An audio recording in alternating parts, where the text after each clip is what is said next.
vaporofiti taurirai vanhu kuti musabaiwe vaccine muine chekuisira vanhu pamberi. Rega kutaurira vanhu kuti bisa hembe dzandakapfeka idzi usina kundipa dzokupfeka ndofamba ndisina kupfeka. Mafundisi navaporofiti mukutaurira vanhu kuti musabaiwe vaccine. But kana varega kubaiwa, what's next? Vanhu vachoitei. Norika mutaurira vanhu musabaiwe vaccine, here rinouraya, here rinodii.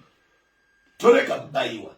COVID iri kutibata. What's next? Kune vane mweya nemafundisi munoverenga Bhaibheri. Pane kuti mungotaura kuti musabaiwe vaccine.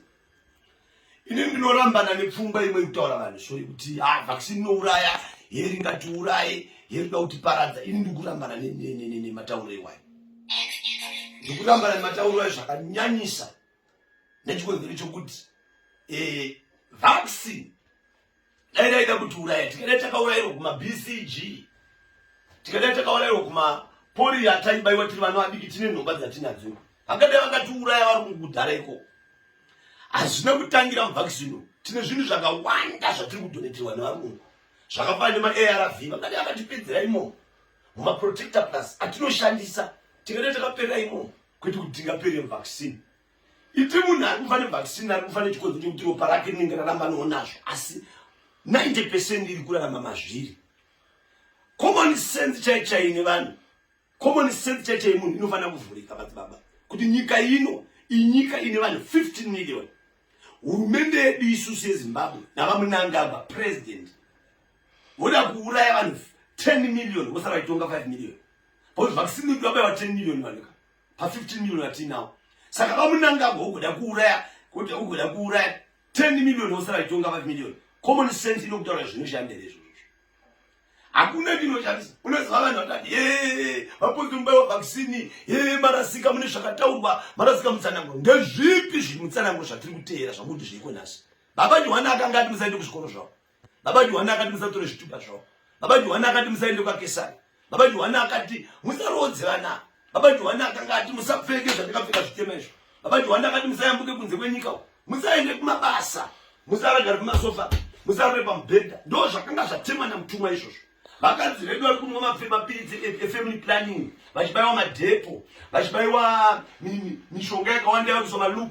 Izvozvo tiri kuzvigadzira. Dai varungu vaida kutiuraya. Vakadai vakapedza kuuraya vakadzi vedu kudhara kumapiritsi efamily planning. Tikadai takaurayiwa kudhara kumapiritsi edhepo. Tikadai takaurayiwa kudhara kumaprotector plus atinoshandisa. Tikadai takaurayiwa muzvikafu zveChristian care. Tikadai takaurayiwa mumainjection ari kubaiwa huku, mavaccines ari kubaiwa huku kuti dzifute dzidii. Zvakawanda zvikadai takafa. Kwete kutaurira vanhu kuti munourayiwa nevaccine.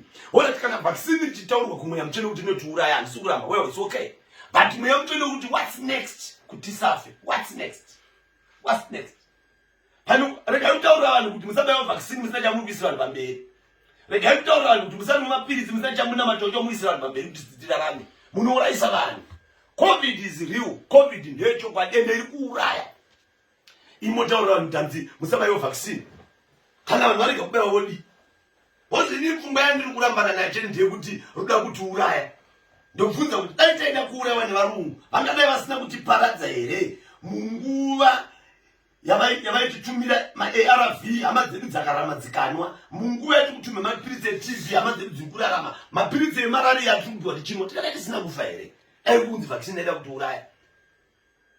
Sorry kutaura shona. Makondomu akawanda ari kupiwa vanhu muno. Dai taida kuuraya taiurayiwa mumaprotector plus imo. Munoona? But vaprofiti nemafundisi tiri kumisleada vanhu. Ngatitaurire vanhu kuti varume mweya mutsvene wati tisabaiwa vaccine, but kune gwenzi ranzi richarapa vanhu, kune muteuro wanzi ucharapa vanhu, kune muti wanzi ucharapa vanhu. Vanhu voenda kune chamuri kutaura ichocho. Kwete kutaura kuti vaccine inouraya, vaccine inoita kuti vanhu vafe, vaccine inodii. Vanhu vacho musina chakuvaisira voitei. Kutora munhu chikafu chiri paground musadye chikafu ichi mumusiyane nenzara mudati adye anofa nenzara. COVID is real. Vanhu ngavabaiwe. Kana Mwari achida kutichengeta chatichengeta tabaiwa. Handiti ndozvandiri kutaurira vanhu ini. Both vaprofiti tiri kumisleada vanhu. Vafundisi tiri kumisleada vanhu. Kuti aiwa vaccine inouraya, makabaiwa munofa, kunenge kwakafa madhoktors vakati, kwanenge kwakafa vakati. Madzibaba. Kana chiri chokwadi chokuti kune vanhu vari kufa nevaccine sezvamuri kutaura imini. Chokwadi nyika dzedu dzoramba dzichibaya vanhu vachifane vaccine. Common sense inokuudza kudaro. ma scientists manganati na umunika muno antarisa kuti vaccine rakamira sei. Inanditendera ina zvenyu. Inandi believe mune zvekutaura vanhu. Andi believe mune zvekutaura ini kuti varungu vada kuti urayira vaccine. Ini ndo believe vada kuti urayira vaccine, vangada vakati urayira pa 6 weeks. Pa 10 days. Vangada vakati urayira pa BCG yataibaiwa. Vangada vakati urayira mishonga yatiri kumwa vari kudoneta munyika ino. Kwete kuti urayira nhasi pa vaccine. Thank you.